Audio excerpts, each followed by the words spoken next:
Hi welcome to SR media. రాష్ట్ర సమితి పిలుపు మేరకు ఏఐఎస్ఎఫ్ విశాఖ జిల్లా సమితి ఆధ్వర్యంలో ప్రభుత్వ సంక్షేమ హాస్టల్ విద్యార్థులు ఎదుర్కొంటున్న సమస్యలు పరిష్కరించాలని జీవీఎంసీ గాంధీ విగ్రహం వద్ద వినూత్న రీతిలో కూరగాయలతో విద్యార్థులు ఆందోళన చేశారు.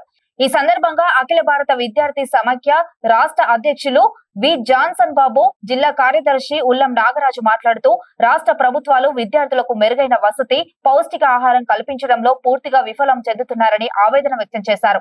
అన్న క్యాంటీన్ లో పెడుతున్న భోజనం 3 పూటలకి 90 రూపాయలు అవుతుందని ప్రభుత్వం చెబుతుందని, అటువంటప్పుడు ప్రభుత్వ హాస్టల్లో చదువుతున్న విద్యార్థులకు 53 రూపాయలు ఏ విధంగా సరిపోతాయో ఆలోచించాలని అన్నారు. ప్రస్తుత ధరలకి అనుగుణంగా మెస్ ఛార్జీలు పెంచి పెండింగ్ లో ఉన్న కాస్మెటిక్స్ ఛార్జీలు విడుదల చేయాలని డిమాండ్ చేశారు. అలాగే శాశ్వత భవనాలు కేటాయించాలన్నారు.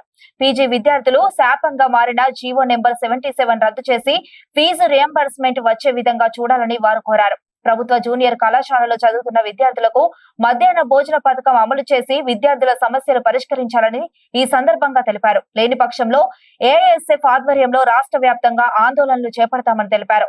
అనంతరం విశాఖ జిల్లా కలెక్టర్ ఎంఎన్ హరేంద్ర ప్రసాద్ గారిని ఏఐఎస్ఎఫ్ ప్రతినిధులు కలిసి వినతి పత్రం అందజేశారు. కలెక్టర్ సానుకూలంగా స్పందించి మెనూ ప్రకారం అమలు చేయని వార్డెన్స్ మరియు తనిఖీలు చేయని తదితర అధికారులపై చర్యలు తీసుకునేలా ముందుకు వెళ్తామని చెప్పడం జరిగింది. ఈ కార్యక్రమంలో ఏఐఎస్ఎఫ్ జిల్లా అధ్యక్షులు ఎన్ శ్రీను, జిల్లా సమితి సభ్యులు శేఖర్, గ్రేస్ ప్రకాష్, కిరణ్, మధు, ఏసయ్య, నూతన్ ప్రసాద్, దివ్య విద్యార్థులు అధిక సంఖ్యలో పాల్గొన్నారు. విద్యార్థులకు పెండింగ్ లో ఉన్న ట్రంక్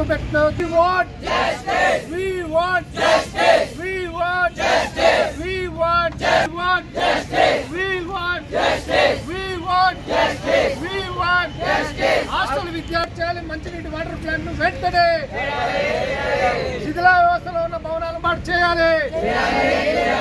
ఖాళీగా ఉన్న వార్డెన్, కుక్, అటెండర్ కమాండ్స్ ను వెంటనే ఖాళీగా ఉన్న వార్డెన్, కుక్, అటెండర్, కమాండీ, ట్యూటర్ పోస్ట్ ను వెంటనే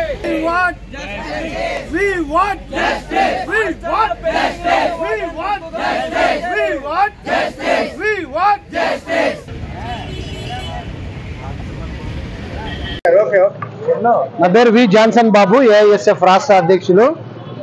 ఈ నెల 27, 28, 29 తారీఖుల్లో రాష్ట్ర వ్యాప్తంగా 26 జిల్లాల కేంద్రాల్లో నిరసన రిలే దీక్షలు చేపడతా ఉన్నాం. అందులో భాగంగానే ఈరోజు జీవీఎంసీ గాంధీ విగ్రహం దగ్గర ఈ నిరసన కార్యక్రమం చేపడతా ఉన్నాం. ప్రధానంగా ఈ రాష్ట్రంలో ఉన్నటువంటి ఎస్సీ, ఎస్టీ, బీసీ, మైనారిటీ సంక్షేమ హాస్టల్స్తో పాటు గురుకులాలు, కస్తూర్బా, మోడల్ స్కూల్స్లో సమస్యలు పరిష్కారం చేయాలి. ప్రధానంగా విద్యార్థులు ఎదుర్కొంటున్నటువంటి సమస్యలు మరి ధరలకు అనుగుణంగా మెస్ ఛార్జీలు పెంచకపోవడం వల్ల నాణ్యతమైనటువంటి ఆహారం అందక విద్యార్థులు ఇబ్బంది పడుతూ ఉన్నారు.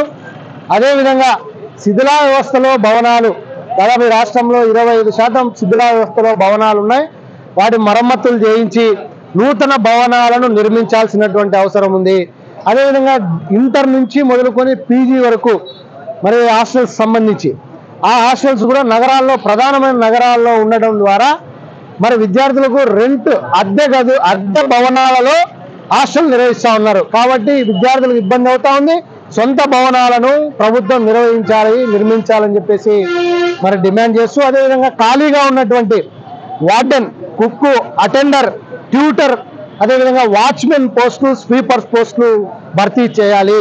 అదేవిధంగా మరుగుదొడ్లు, టాయిలెట్స్ సరిపడు విద్యార్థులకు నిర్మించాలి.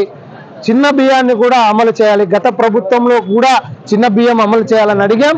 ఈ ప్రభుత్వానికి కూడా అడుగుతా ఉన్నాం. చిన్న బియ్యాన్ని అమలు చేసి తక్షణమే యుద్ధ ప్రాతిపదికన ఈ హాస్టల్ సమస్యలన్నీ కూడా పరిష్కారం చేయాలి.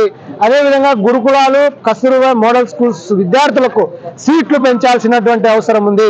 పేద, మధ్యతరగతి, బడుగు, బలహీన పేద ప్రజలంతా కూడా వాళ్ళ పిల్లలను ఈ మోడల్ స్కూల్స్, కస్తూర్బా, గురుకులాల్లో చదివించే పరిస్థితి ఉంది.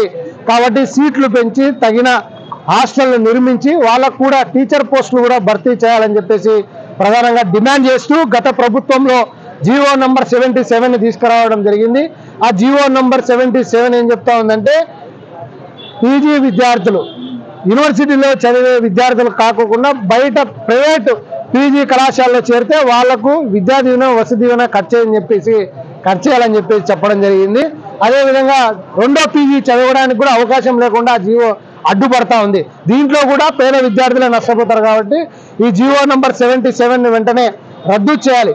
లేని పక్షంలో పెద్ద ఎత్తున ఆందోళనలకు శ్రీకారం చుడతామని చెప్పేసి ఈ సందర్భంగా రాష్ట్ర ప్రభుత్వానికి హెచ్చరిక జారీ చేస్తా ఉన్నాం.